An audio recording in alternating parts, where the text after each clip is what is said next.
Hey everybody, welcome to the Breaking Bad Insider Podcast. My name is Kelly Dixon. We're here with Vince Gilligan. Hola, amigos.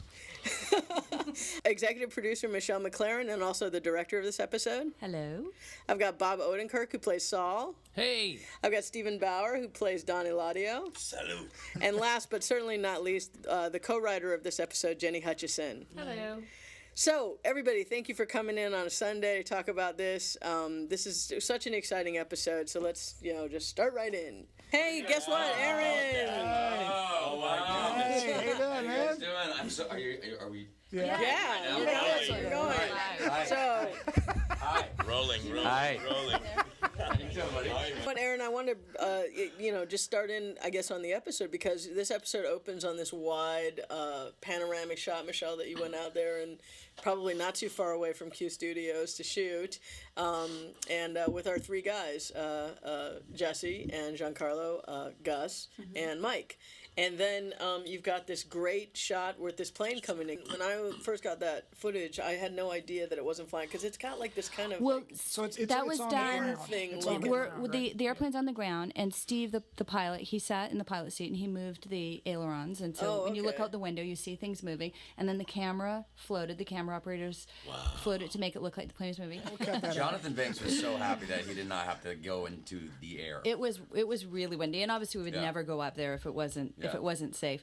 But we had a lot of fun on the ground when we were shooting it out in the field and everything with the landing of the plane. And Steve landed that plane actually quite a bit, and you guys got on and we started moving. We taxied with the actors. We just never took off with the actors actually on the ground. It was great.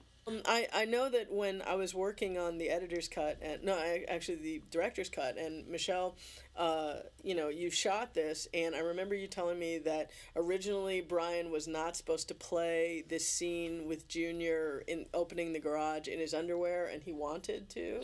That's true, actually. Is that true? Brian was the one who pitched the idea of being in his underwear, and It's hard to keep them in I pants. know. He always loves to be naked. All you have to Always say to gotta go Brian to the is, underwear would you mind default. taking off your and his pants are gone. It's gone. They just disappear. So, Bob, I want to see this show. you know what I will say though, as I've said this all year, I absolutely love your wardrobe. So kudos to whoever does Bob. We Me appreciate too. you I just show up wearing and, your own clothes. Yeah. I would love be the so colors much that work. he wears. Yeah. Oh my God, poor Saul has to spend an hour and a half every morning putting together those insane party-colored outfits. I love the wardrobe. That's one of my favorite lines. In that scene, though, when you go, Mr. Bennick, I've got some bad news, and then it's, maybe it's not bad news. And Yeah. the way you do that is so great. I love how that scene opens. So The scene much opens fun. with you. Your head on the desk saying, "This is a bad idea." It's so good, man. I love. That's one of my favorite segues of the season. That's great. badass. That was really fun when I get to play a game on somebody. Yeah. Yeah. It's really fun, like doing that scene with Bennick, right? And then I'm like talking about and pretending like, oh, so you didn't know? Oh, all right, well, it's all bullshit. Yeah, totally. All made up. Totally. You know what, Jenny? I wanted to talk to you too about this awesome scene that you wrote with Bryan and Junior. Well, Walton Jr. about Walt's dad. So how did you guys break that? Because this is like a very rare glimpse that we get into Walt's past. We don't really get much, and that was a lot, I thought. Yeah, it's interesting because we've talked about Walt's past a lot on the show and when and if we want to reveal anything, and it's always been sort of a challenge because Vince especially, we never want to reveal something as being an explanation for Walt's behavior, because I think too often people say, oh, well, this happened to him when he was a child, so this is directly the cause of why he's like this, and I think that human nature is way more complicated than that. But we also do want to reveal stuff about Walt, and I'm not sure exactly how this particular story came up, but it did come up in the room, and we were like, why don't we talk about his dad? We've heard about his mom, but we don't know anything about his dad, and so we made the decision that his dad should have passed away, and then it was sort of a how, and we didn't want it to be cancer because that was too direct, but we wanted some sort of, kind of horrible disease that had, we wanted it to be a protracted kind of thing for him as well, rather than a sudden death. Yeah. So. I think Tom Schnauz suggested Huntington's. because Yeah. someone close to him he had known of it. Yeah, that sounds absolutely awful. Yeah. I guess we should, get to the elephant in the room here. The big, gigantic scene, which is, The reappearance of Don Eladio. basically the big, huge hacienda scene and Gus's revenge. That's what I meant by yeah. Gus's revenge. You went back to the hacienda. We did. And you've got a lot more people now. You've got a whole big party, and how did you guys start, Jenny and Vince, about how you were gonna basically have Gus's revenge? And did you start that at the beginning of the season, or did it just evolve? It all started with a vision of many, many girls in bikinis, and then we kind of fleshed I it bet out. that's mine. what Jenny. That Yeah. was That was Jenny's idea. I fought against We it. delivered. Yeah, you did. Well, I have to stand in for Peter here too, because Peter wrote that entire sequence. I think that was a pretty early idea, the Gus with the tequila, and I think it started with the image of Gus laying down the towel in the bath, like taking off his suit jacket, folding it, laying down the towel in front of the toilet, and then inducing himself to vomit. And that's where I think it started. I think you, Vince, specifically had that image in your mind as like very Gus and very interesting, and then it was like kind of building from there. It was not the throwing up so much as the hand. It was the towel. The It was the hand towel. He would bother to put a hand towel down to Yeah. kneel on. Well, before Don he- Eladio has dirty floors in that house. No. I mean, It's a great like the visual. Playboy Mansion in there. It'd be nasty. So, Michelle, when they went out, you guys went out there to the hacienda. You brought Stephen Bauer back, for this reprise of Don Eladio. 20 years later. 20 years later. Yeah. Exactly, which was a huge thing, actually, that we knew that we were going to... We knew when we were doing episode 8 that we were making these gentlemen 20 years younger, and then they were going to be 20 years older. And what we did with Steven is we went 10 and 10, basically. Yes, exactly. So we made him 10 years younger for 08 and 10 years older for... Right. 410. Oh, you're still damn good Stephen, looking what did man you? in both- What did you? both episodes. I want to ask Stephen. What did you think when you read 410? It plays like this circus. I just felt like a circus trainer or like a ringleader in this circus, and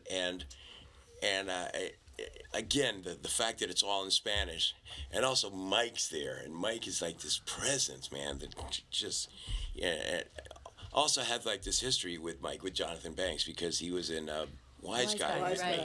So I hadn't seen him yet. I had not seen him yet, and then he's there, and I've been watching the episode, so I know also what he represents. Yeah. And he's such a badass. So when he's looking at me, I'm always like uneasy, so I have to like fucking Don Eladio. Really? Yeah, man. I didn't know that. Pull Don Eladio up from inside me, because Mike makes me feel weird. He does. He You creeps certainly me can't out. tell. He You creeps me can't- out because I know that he's dangerous. Wow. Because I saw him punch Walt in the face, and I did. You can't tell any of that watching it. Awesome. no, Yeah, no, great I know. job. I really have to like psych myself up, Wow. and go like, fuck him. Well, I love this scene where you've got Jesse, who basically has heard that he's going to have to stay in Mexico, and he's like, this is messed up, and he's kind of helpless at that point. And Mike basically tells him, look, if everything goes as planned, we're all walking out of here. And then Giancarlo is We're all taking... walking out, or none of us is walking out. Yeah. Giancarlo is taking, or Gus is taking these pills. What are they, and where did that That's come a good from? question. And The pills, as we believe it to be, Jenny, with we writers, the point of that little moment, the pills, you're meant to kind of miss them when it first happens, and then kind of notice them, pay attention to them later. But I think what they are, based on our research, is activated charcoal tablets, or capsules of activated charcoal, which is a good thing to have in your medicine cabinet at home. Period. Apparently, it can help. It can soak up poison, or pretty much anything that's in your stomach. But it can soak up poison and help delay the reactions or the actions of poisons. And I think it also can help even if you got food poisoning. It's a good thing to have in your home medicine cabinet. But I think the idea is prophylactically, he is taking charcoal tablets. Because he knows he's going to be drinking poison, and he knows he needs something to soak up the poison, and then he also goes and throws up, and that's what allows him to live whilst Everyone else dies. Although he's still, he looks in pretty bad shape by the end of this I don't one. know. I just wanted to bring up too. You guys had an interesting story to tell me about the actual tequila bottle and the fact that you made that up, and that's a fictional tequila. We made an insanely dangerous tequila bottle because the top. Did you cut your hand on it? Yes, I cut my hand like 3 times. Every time I reach for it. I'm sorry. I mean, I wasn't gonna reach for it like this. Yeah. It's like, I've done a lot. You had to go like that. I go. That was an extraordinarily bad idea on my part. I take the blame for that. No real tequila company would let us use their product. Shockingly. Shockingly. Oh, it's poison. We tried for product placement. It didn't We work. tried. So you invented one. Should have gone to a poison company. Yes. You know what? You're Yes. right. Acme Poison. But we invented that. Our great props department handcrafted the box. Wow. And then we bought I think it's Jenny Lind, was that the name of the bottle? It's an antique bottle Wow, it's so that beautiful. we too. bought. Very pretty bottle. Is it sitting at your house now? Or I is don't it know in- where or it is. I think the a prop archive? master. Probably Archive. sitting We're in saving it for the Smithsonian. Yeah, That's for what the we're doing. Yeah, exactly. And we had to be very careful not to break the one vintage bottle that we had, which is a major no-no in filmmaking. You only have one of a glass item. But it was such a cool bottle, and we couldn't replicate it. I guess we have to wrap this up. Thank you so much, everybody, for coming. Michelle, Bob, Vince, Stephen, Jenny, and Aaron. Thank you so much. And thanks to our support crew also, Melissa, Trevor, Jen, and Gordon. Thank Thanks, you so Kelly. much. Thank Thank you. you, guys. Thank you. Hey, everybody, enjoy the show. Bravo. See you next week. Let's go break bad.